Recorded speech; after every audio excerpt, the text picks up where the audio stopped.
வணக்கம் சாப்பாட்டு பிரியர்களே, இது நம்ம பழையசோறு பச்சைமொளகா தாங்க. இன்றைக்கி நம்ம என்ன ரெசிபி பார்க்க போகிறோன்னா, ஒரு கேக் ரெசிபி தான் பார்க்க போகிறோம். அதுவும் சமீப காலமாக ரொம்ப ட்ரெண்டிங்காக போய்கிட்டு இருக்கக்கூடிய ட்ரீம் கேக்குன்னு சொல்லக்கூடிய 5-in-1 டார்டே கேக் தான் வந்து வீட்டிலே எப்படி ரெடி பண்ணுறதுன்னு பார்க்க போகிறோம்.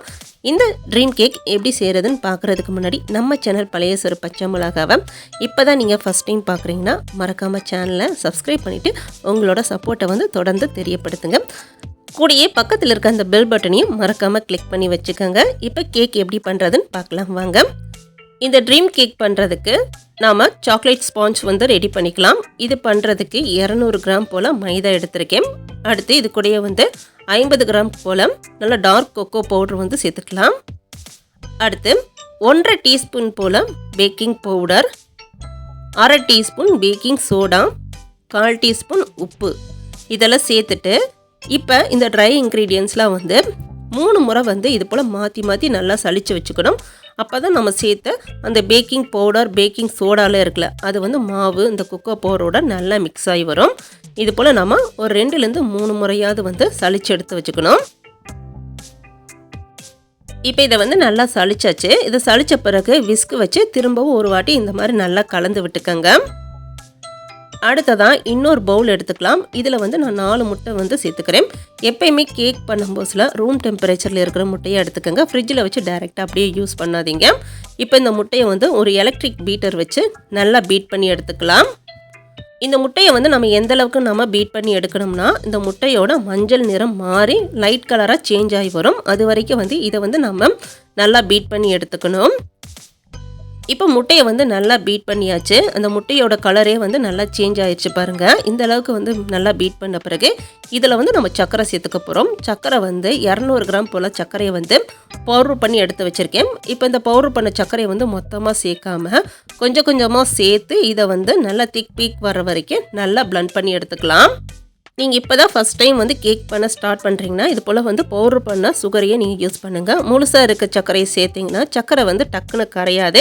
பவுட்ரு பண்ணி சேர்க்கும் போது சர்க்கரை நல்லா கரைஞ்சி திக் பீக் வந்து டக்குன்னு நம்மளுக்கு கிடைக்கும். இப்போ பாருங்கள், நம்ம எல்லா சர்க்கரையும் சேர்த்து நல்லா பிளெண்ட் பண்ணி எடுத்தாச்சு. அடுத்து இதில் 1 டேபிள் ஸ்பூன் போல் வெண்ணிலா எசன்ஸ் சேர்த்துக்கிறேன்.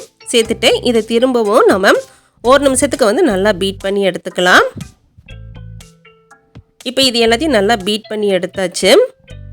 அடுத்து இதில் வந்து நம்ம ஏற்கனவே வந்து சளிச்சு வச்சுருக்க ட்ரை இன்க்ரீடியன்ஸ் இருக்குது பாருங்கள். இதை வந்து கொஞ்சம் கொஞ்சமாக சேர்த்துக்கலாம். நான் வந்து எலக்ட்ரிக் பீட்டர் வச்சே வந்து இதை நல்லா பீட் பண்ணி எடுத்துக்கிறேன். இந்த ட்ரை இன்க்ரீடியன்ஸ் எல்லாத்தையும் வந்து இந்த எலக்ட்ரிக் பீட்டர் வச்சே பீட் பண்ணி எனக்கு பழக்கம் இருக்கிறதுனால நான் இந்த மெத்தடை வந்து ஃபாலோ பண்ணுறேன். நீங்கள் இப்போ தான் ஃபஸ்ட் டைம் செய்கிறீங்கன்னு சொன்னீங்கன்னா எலக்ட்ரிக் பீட்டர் வச்சு பீட் பண்ணுறது வந்து அவாய்ட் பண்ணிக்கோங்க. அதுக்கு பதிலாக ஹேண்ட் விஸ்க்கு இல்லாட்டி வந்து ஸ்பேச்சுலா வச்சு மாவை கொஞ்சம் கொஞ்சமாக சேர்த்து கட் அண்ட் ஃபோல்ட் மெத்தடில் இதை வந்து நல்லா மிக்ஸ் பண்ணி எடுத்துக்கணும். அதே சமயம் இந்த பேட்டர் வந்து ஓவர் மிக்ஸ் ஆகாமல் நீங்கள் வந்து பார்த்துக்கணும்.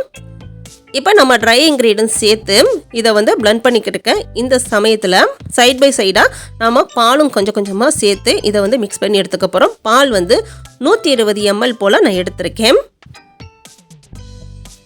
இது போல் மீதி இருக்கிற இந்த ட்ரை இன்க்ரீடியன்ஸையும் பாலையும் வந்து நல்லா மிக்ஸ் பண்ணி எடுத்துக்கலாம். இப்போ இதை வந்து நல்லா மிக்ஸ் பண்ணி எடுத்தாச்சு. அடுத்து இதில் வந்து 120 ml போல் வெஜிடபிள் ஆயில் சேர்த்துக்கலாம். இப்போ ஆயில் சேர்த்த பிறகு இதை வந்து 1 நிமிஷத்துக்கு மட்டும் நாம் நல்லா பீட் பண்ணி எடுத்துக்கலாம். ஆயில் சேர்த்த பிறகு ரொம்ப நேரம் நீங்கள் வந்து பீட் பண்ணக்கூடாது. ரொம்ப நேரம் பீட் பண்ணிங்கன்னா ஓவர் மிக்ஸ் ஆயிரும். அப்போ கேக் வந்து பேக் ஆகி வரும் போதுல சாஃப்டாக கிடைக்காம கொஞ்சம் ஹார்டான மாதிரி இருக்கும். இப்போ ஆயில் சேர்த்துட்டு இதை நல்லா மிக்ஸ் பண்ணியாச்சு. அடுத்து ஒரு ஸ்பேச்சுலா வச்சு இதை வந்து சைட்லலாம் எடுத்து விட்டு திரும்பவும் ஒரு வாட்டி நல்லா கலந்து விட்டு எடுத்துக்கலாம். இப்போ நம்மளோட கேக் பேட்டர் வந்து ரெடி ஆயிடுச்சு.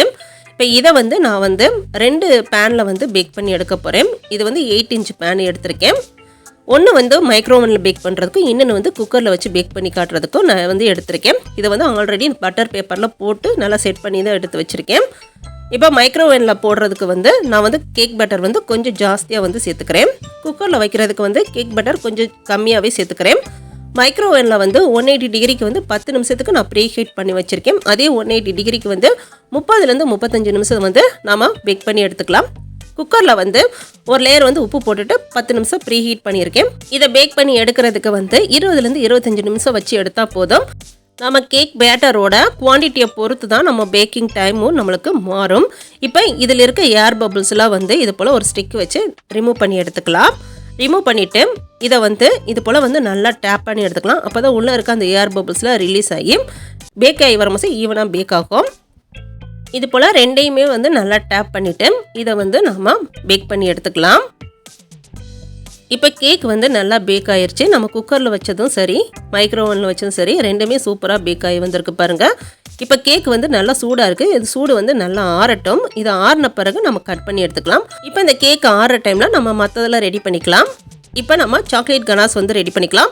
இது பண்ணுறதுக்கு 200 கிராம் போல் டார்க் சாக்லேட் எடுத்துக்க, கூட வந்து 1 டேபிள் ஸ்பூன் பட்டர் சேர்த்துட்டு 100 கிராம் போல் விப்பிங் க்ரீமை வந்து நல்லா சூடு பண்ணி இதில் சேர்த்துக்கலாம். சேர்த்துட்டு இப்போ இது எல்லாத்தையும் வந்து நல்லா மெல்ட் பண்ணி எடுத்துக்கலாம். இப்போ சாக்லேட் வந்து நல்லா மெல்ட் ஆயிடுச்சு. இது போல் கட்டி எதுவும் இல்லாமல் நல்லா மெல்ட் பண்ணி எடுத்து வச்சுக்கணும். இப்போ சாக்லேட் கனாஸ் வந்து ரெடி ஆயிடுச்சு. அடுத்து இன்னொரு பவுலில் வந்து 1/2 கப்பு போல் விப்பிங் க்ரீமை வந்து நல்லா விப் பண்ணி எடுத்து வச்சுருக்கேன். இப்போ இந்த விப்பிங் க்ரீமில் வந்து நாம் ரெடி பண்ணி வச்சுருக்க இந்த சாக்லேட் கனாஸை வந்து சேர்த்துக்கலாம். இந்த சாக்லேட் கனாஸ் சேர்க்கும் போதுல இது வந்து ரொம்ப சூடாக இருக்கக்கூடாது, நல்லா ஆறி இருக்கணும். இப்போ இதிலேருந்து நம்ம பாதி கனாஸ் மட்டும் இந்த விப்பிங் க்ரீமில் சேர்த்துட்டு இப்போ இந்த க்ரீமை வந்து நல்லா மிக்ஸ் பண்ணி எடுத்துக்கலாம். இப்போ சாக்லேட் கனாஸ் சேர்த்து இந்த விப்பிங் க்ரீமை வந்து நல்லா மிக்ஸ் பண்ணி எடுத்தாச்சு. இப்போ மீதி இருக்கிற அந்த சாக்லேட் கனாஸில் வந்து நான் வந்து கொஞ்சமாக முந்திரி பருப்பு, கொஞ்சம் பாதாம் பருப்பு, இது ரெண்டையுமே வந்து லைட்டாக வந்து ரோஸ்ட் பண்ணிவிட்டு ஒன்றும் பாதியமாக உடச்சி எடுத்து வச்சுருக்கேன். இப்போ இதை சேர்த்துட்டு இதையும் வந்து நல்லா மிக்ஸ் பண்ணி எடுத்துக்கலாம். இப்போ நட்ஸு சேர்த்துட்டு இது எல்லாத்தையும் நல்லா மிக்ஸ் பண்ணி எடுத்தாச்சு. இந்த சைடு கேக்கை வந்து நம்ம ஆற வச்சுருந்தோம். கேக்கு நல்லா ஆறிடுச்சு. இப்போ இந்த கேக்கை வந்து இது போல் வந்து 2 பீஸாக வந்து நம்ம கட் பண்ணி எடுத்துக்கலாம். இப்போ இந்த கேக்கை வந்து நம்ம 2 பீஸாக வந்து கட் பண்ணி எடுத்தாச்சு. இப்போ இந்த ட்ரீம் கேக்கை வந்து நம்ம கடையில் வாங்கினோம்னா தனியாக அதுக்குன்னு சொல்லி டின் இருக்குது, அதில் செட் பண்ணி கொடுப்பாங்க. நம்ம வீட்டில் தான் ரெடி பண்ணி எடுக்கிறனால நான் நார்மலாக வந்து சாக்லேட் இல்லை ஐஸ்கிரீம் வாங்கலாம் அந்த பாக்ஸே நான் யூஸ் பண்ணிக்கிறேன். இப்போ நம்ம எடுத்துருக்க இந்த பாக்ஸோட பேஸ் சைஸுக்கு ஏற்றாப்புல வந்து இந்த கேக்கை வந்து நம்ம கட் பண்ணி எடுத்துக்கிறோம். இப்போ இதில் இருக்கிற எக்ஸ்ட்ரா இருக்கிற கேக்கெலாம் வந்து நம்ம தனியாக எடுத்து வச்சுக்கலாம். இப்போ இதை வந்து நம்ம கட் பண்ணி எடுத்தாச்சு. இது போல் நான் வந்து இன்னொரு கேக்கு ரெடி பண்ணிக்க போகிறேன். அதுக்கு இந்த பாக்ஸ் யூஸ் பண்ணிக்கிறேன். இப்போ இந்த பாக்ஸோட சைஸுக்கு ஏற்றாப்புல வந்து இந்த கேக்கையும் வந்து நம்ம கட் பண்ணி எடுத்துக்கலாம். இப்போ 2 கேக்குக்கான பேஸும் ரெடி ஆயிருச்சு. இதை நம்ம எப்படி செட் பண்ணுறதுன்னு பார்க்கலாம். நம்ம கட் பண்ணி வச்சுருக்க இந்த கேக் பீஸை இந்த பாக்ஸில் வந்து எடுத்து வச்சுக்கலாம். அடுத்து இந்த கேக்கை வந்து வெயிட் பண்ணி எடுக்கிறதுக்காக சுகர் சிரப்பில் வந்து 1 டேபிள் ஸ்பூன் போல் மில்க் மெய்ட் சேர்த்துட்டு இதை நல்லா மிக்ஸ் பண்ணி எடுத்துருக்கேன். மில்க் மெய்ட் சேர்க்கும் போது இது டேஸ்ட் வந்து இன்னும் நல்லாயிருக்கும். மில்க் மெய்ட் இல்லாட்டி பால் சேர்த்துக்கோங்க, டேஸ்ட் நல்லாயிருக்கும். இப்போ சுகர் சிரப்பு வச்சு நல்லா வெட் பண்ணி எடுத்த பிறகு செகண்ட் லேயருக்கு வந்து நம்ம ரெடி பண்ணி வச்சுருக்க விப்பிங் க்ரீமை வந்து எடுத்து அப்ளை பண்ணிக்கலாம். க்ரீம் சேர்த்துட்டு இப்போ இந்த க்ரீமை வந்து இது போல் ஒரு ஸ்பூன் வச்சு நல்லா லெவல் பண்ணி விட்டுக்கலாம். இப்போ க்ரீம் சேர்த்துட்டு இதை வந்து நல்லா லெவல் பண்ணி எடுத்தாச்சு. அடுத்து தேர்ட் லேயருக்காக சாக்லேட் கனாஸில் வந்து நட்ஸை போட்டு எடுத்து வச்சுருந்தோம்ல, இப்போ இதை வந்து நம்ம தேர்ட் லேயருக்கு வந்து நம்ம யூஸ் பண்ணிக்கலாம். இப்போ சாக்லேட் கனாஸ் சேர்த்துட்டு இந்த கனாஸ் வந்து எல்லா சைட்லேயும் படுற மாதிரி இது போல் நல்லா ஈவனாக வந்து நல்லா ஸ்ப்ரெட் பண்ணி விடலாம். இப்போ சாக்லேட் கனாஸ் சேர்த்துட்டு இதை நல்லா ஸ்ப்ரெட் பண்ணி விட்டாச்சு. இப்போ இதை வந்து ஃப்ரிட்ஜில் வந்து ஒரு 1/2 மணி நேரம் வச்சு எடுத்துக்கலாம். இது நல்லா செட் ஆகட்டும். இது செட் ஆகிற டைமில் இதுக்கு மேலே நம்ம இன்னொரு லேயர் வந்து சேர்க்க போகிறோம். அதுக்கு வந்து நான் வந்து 50 கிராம் போல் மில்க் சாக்லேட் எடுத்திருக்கேன். இப்போ இந்த மில்க் சாக்லேட்டை வந்து நாம் நல்லா மெல்ட் பண்ணி எடுத்துக்கலாம். இப்போ சாக்லேட்டை வந்து நல்லா மெல்ட் பண்ணி எடுத்தாச்சு. இது போல் கட்டி இது இல்லாமல் நல்லா மெல்ட் பண்ணி எடுத்துக்கோங்க. இந்த சைடு வந்து கேக்கை வந்து நம்ம ஃப்ரிட்ஜில் வந்து வச்சு 1/2 மணி நேரம் ஆயிடுச்சு. இதுவும் நல்லா செட் ஆயிடுச்சு. இதுக்கு மேலே நம்ம மெல்ட் பண்ணி வச்சுருக்க இந்த மில்க் சாக்லேட் வந்து சேர்த்துக்கலாம். மில்க் சாக்லேட் சேர்க்கும் போதுல ரொம்ப திக்கான லேயராக சேர்க்காதீங்க, ரொம்ப தின்னான லேயராக சேர்த்துக்கோங்க. அப்போ தான் கட் பண்ணி சாப்பிடும் போதுல நல்லாயிருக்கும். இப்போ இந்த சாக்லேட்டை சேர்த்துட்டு இதையும் வந்து எல்லா சைட்லேயும் படுற மாதிரி நல்லா ஈவனாக ஸ்ப்ரெட் பண்ணி விட்டுக்கலாம்.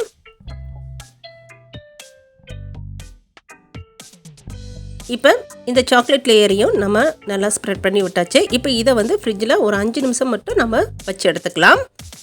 இப்போ நம்ம சேர்த்த இந்த மில்க் சாக்லேட் லேயரும் நல்லா செட் ஆயிடுச்சு. இதுக்கு மேலே கொஞ்சமாக கொக்கோ பவுடர் வந்து எடுத்து வச்சுருக்கேன். இதை வந்து இது போல் ஒரு ஃபில்டர் வச்சு நல்லா டஸ்ட் பண்ணி எடுத்துக்கலாம். இப்போ நம்மளோட டோட்டே கேக் வந்து சூப்பராக ரெடி ஆயிடுச்சு. இது போல் நாம் இன்னொரு கேக்கு வந்து நம்ம ரெடி பண்ணி வச்சுருந்தோம் பாருங்கள். அதுக்கும் இதே மெத்தடு தான் வந்து நான் ஃபாலோ பண்ணியிருக்கேன். இப்போ இந்த கேக்கை வந்து நம்ம அப்படியே சாப்பிட்றத விட ஃப்ரிட்ஜில் வச்சு சாப்பிடும்போது இதோட டேஸ்ட் இன்னும் நல்லா இருந்துச்சு. இது வந்து என்னோட அனுபவத்தில் நான் சொல்கிறேன். இப்போ நம்மளோட ட்ரீம் கேக்குன்னு சொல்லக்கூடிய 5-in-1 டோட்டே கேக் வந்து வீட்டிலே சூப்பராக ரெடி பண்ணியாச்சு. இது போல் நீங்களும் வீட்டிலே வந்து ஒரு முறை செஞ்சு பாருங்கள். இந்த வீடியோஸ் உங்களுக்கு பிடிச்சிருக்குன்னு நினைக்கிறேன். வீடியோஸ் பிடிச்சிருந்துச்சுன்னா மறக்காமல் வீடியோஸ்க்கு ஒரு லைக் பண்ணிவிட்டு உங்கள் ஃப்ரெண்ட்ஸ் கூடயும் ஷேர் பண்ணிக்கோங்க. நம்ம சேனல் பழையசோறு பச்சை மிளகாவை சப்ஸ்கிரைப் பண்ணாட்டி சேனலை சப்ஸ்கிரைப் பண்ணிவிட்டு பக்கத்தில் இருக்க அந்த பெல் பட்டனை கிளிக் பண்ணி உங்களோட சப்போர்ட்டை வந்து தொடர்ந்து தெரியப்படுத்துங்க.